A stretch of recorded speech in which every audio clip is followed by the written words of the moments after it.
They say Greenland is just ice, a frozen nothing at the edge of the map, a white silence where nothing happens and no one matters. That is the story told to tourists, to school children, to anyone who isn't supposed to look too closely. But history has a habit of whispering through places like this, and when it does, it never whispers about peace. Imagine a land so cold it seems untouched by ambition. And yet, for more than a century, powerful men have stared at this island not with wonder, but with calculation, not asking what lives there, but what can pass through it. Missiles, signals, futures. When a U.S. president once suggested buying Greenland, the world laughed, late-night jokes, smug headlines. A moment filed away as another absurd footnote of modern politics. But history does not laugh. History remembers that empires rarely announce their true intentions. They disguise them as jokes first, to see who flinches. Greenland is not important because of who lives on it. That is the cruel truth no one likes to say out loud. It is important because of where it sits, between continents, between enemies, between yesterday's wars and tomorrow's. This is not a story about real estate. It is not about diplomacy or eccentric leaders or ice that is slowly melting into the sea. This is a story about fear, strategic fear, the kind that keeps generals awake at night and turns distant, frozen land into necessity. And once you see Greenland that way, you cannot unsee it. To understand why Greenland matters, you have to return to a moment when the world was tearing itself apart, and neutrality became a luxury no one could afford. In the early 1940s, Greenland was still a quiet appendage of a European kingdom, distant, overlooked, and seemingly irrelevant. But war has a way of revealing the true value of forgotten places. When Europe fell into chaos during the Second World War, Greenland was suddenly exposed. Denmark was occupied. Authority vanished overnight. And in that vacuum, a question emerged. Softly at first, almost politely. Who would protect this island? The answer arrived not with invading armies, but with agreements, with promises, with the careful language of necessity. The United States moved in under the banner of defense, building airfields and weather stations, watching the North Atlantic from a land no one was supposed to fight over. It didn't look like conquest. It looked responsible, temporary, reasonable. But history teaches us something brutal. The most durable forms of power are established when no one calls them power at all. From Greenland's frozen coast, aircraft could cross oceans. Supplies could be tracked. An Eurovimeotrifrin could be predicted before they ever reached Europe or North America. What had once been a remote island became a hinge in the machinery of global war. And when the war ended, something strange happened. The soldiers left. Some equipment remained.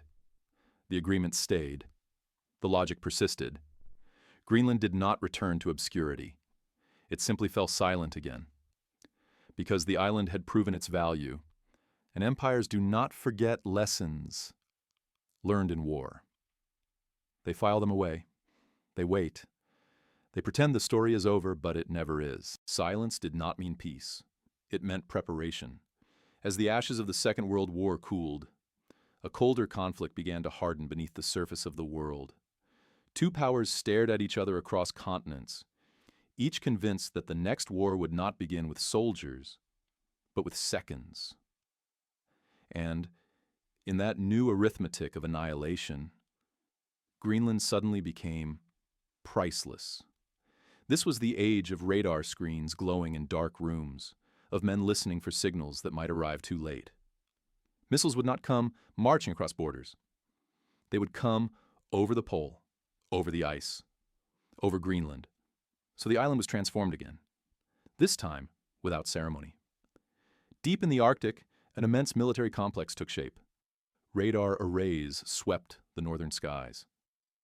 Early warning systems waited for the flash that would mean everything was already lost.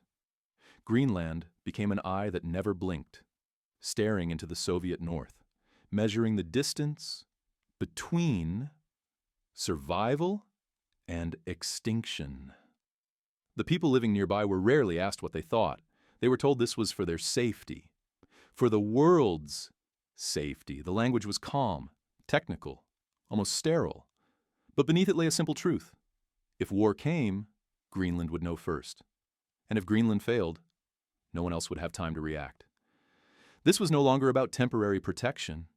This was about permanence, about embedding strategy into geography itself.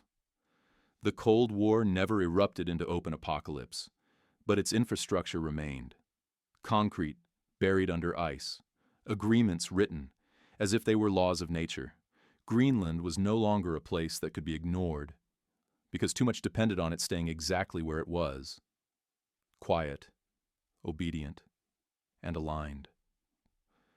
By the time the Cold War faded, the island was already locked into a system it had not designed and could not escape. And systems like that do not dissolve just because the enemy changes. For decades, the ice kept its secrets. It froze history in place and gave the illusion that nothing was changing. Then, almost without warning, the ice began to retreat, and with it, the old map of the world started to blur. Climate change did not arrive in Greenland as an abstract debate or a distant forecast. It arrived as open water where there had been none, as coastlines newly exposed, as routes once dismissed as fantasy suddenly penciled into shipping plans. The Arctic was no longer a wall. It was becoming a corridor. What had been frozen out of reach now came into view. Rare earth minerals locked beneath ancient rock, energy reserves long considered unreachable, and sea lanes that could cut weeks off global trade. The planet was not just warming, it was rearranging power. Greenland shifted from the edge of the world to its center without moving an inch. And this transformation carried a dangerous irony. The very forces that made the island more valuable also made it more vulnerable. As ice receded, access increased. And where access increases, attention follows. Quiet places do not stay quiet for long once they are useful. Governments began speaking in careful phrases about Arctic cooperation and shared responsibility. But behind closed doors, maps were being redrawn. Shipping companies calculated profits. Militaries recalculated distances. The North was no longer empty. It was merely unclaimed in a new way. Greenland had once been protected by isolation. Now isolation was disappearing. The island did not ask to become important again. But history does not ask permission. It moves when conditions change. And when it does, it rarely favors those standing still. When the Arctic opened its doors, it did not do so politely. It invited competition. And competition, once awakened, does not whisper. It advances. China arrived first, not with soldiers, but with contracts. Airports, research stations, infrastructure wrapped in the language of development and partnership. Officially, it was science, investment, a near-Arctic interest. Unofficially, it was positioning. Because in the modern world, whoever builds the roads, the ports, the cables eventually decides who controls them. Russia did not bother with subtlety. To Moscow, the Arctic had never been a frontier of peace, only a frontier of delay. Bases were reopened, new ones constructed, icebreakers armed and deployed, missiles tested along polar trajectories. The message was not hidden. The North was part of Russia's strategic bloodstream, and it would be defended as such. And then there was the United States, watching all of this unfold with growing unease. For decades, Washington had treated Greenland as a fixed constant, a quiet ally, a reliable outpost, something already secured by history. But history was moving again, and this time it was moving faster than treaties, faster than assumptions, faster than comfort. Suddenly, the unthinkable had to be considered. What if influence replaced alliance? What if investment achieved what invasion no longer needed to? What if Greenland, still technically friendly, began drifting into someone else's orbit? This was the moment the old certainty cracked. Greenland was no longer just strategic. It was contested, and in geopolitical terms, contested territory is already halfway lost. The race for the Arctic was no longer about flags or declarations. It was about presence, about who arrived first, who stayed longest, and who could make their interests feel inevitable. In that race, complacency was the most dangerous position of all. Then came the moment when the mask slipped. In 2019, a single sentence escaped the safety of closed rooms and classified briefings. The President of the United States openly floated the idea of buying Greenland, not leasing, not negotiating access, buying it, as if it were a piece of land waiting for a signature and a wire transfer. The reaction was immediate and theatrical. Laughter, ridicule. Commentators treated it as a joke too absurd to analyze, a distraction too clumsy to be dangerous. Diplomats smiled down thinly. Headlines dripped with irony. The world reassured itself that serious powers did not speak this way anymore. But serious powers have always spoken this way, just not in public. What made the moment unsettling was not the proposal itself, but the instinct behind it. This was not improvisation. It was a pressure fracture, decades of strategic anxiety suddenly visible, a blunt articulation of something long understood but never admitted. Greenland was too important to be left to chance. For the first time, the logic of control was stripped of its polite vocabulary. No more talk of cooperation or shared security. Just ownership, permanent, certainty.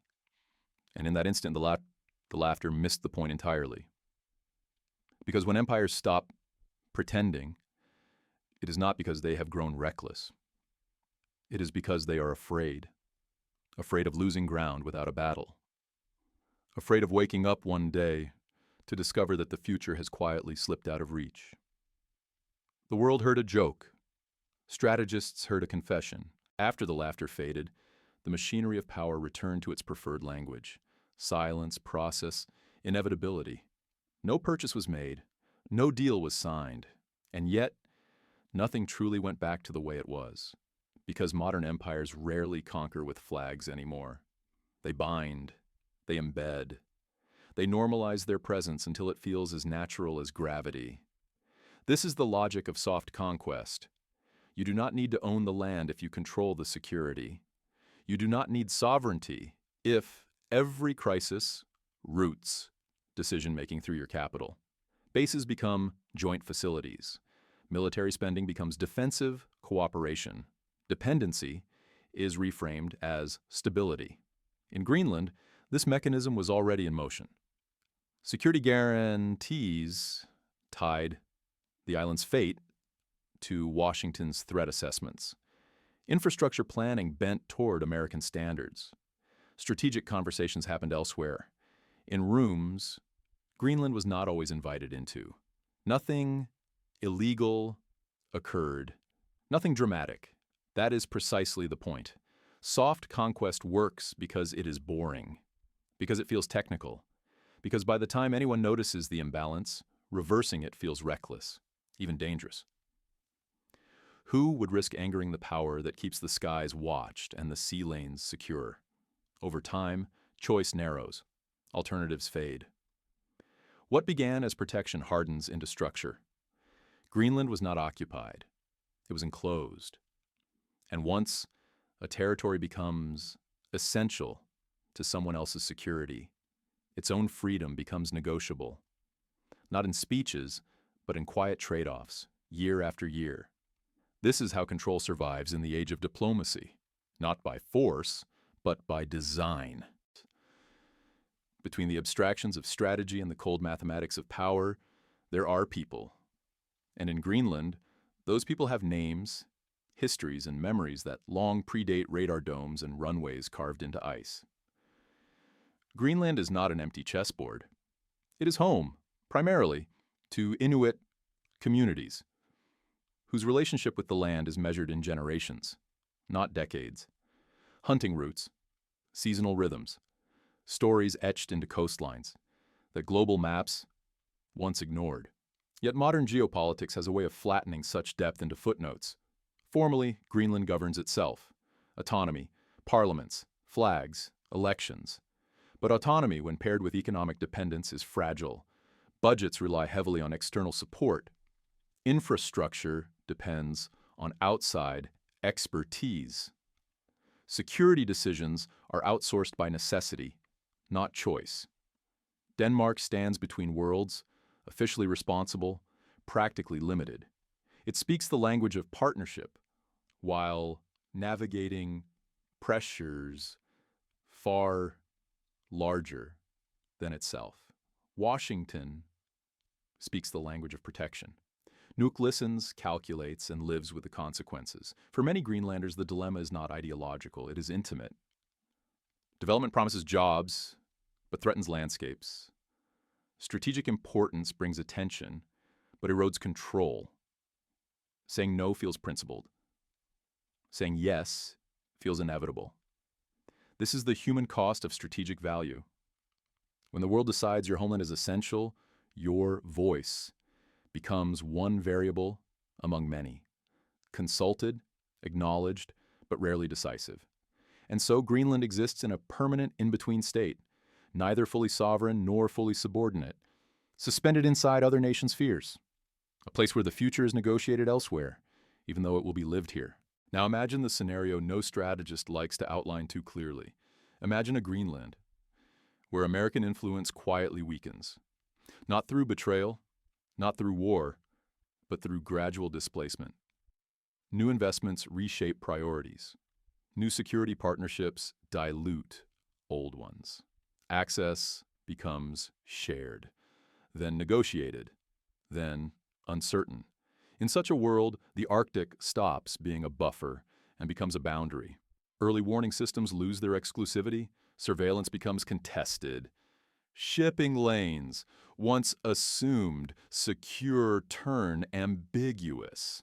In military planning rooms, response times stretch, margins shrink. Doubt enters calculations where certainty once lived. This is how catastrophe begins in the modern age.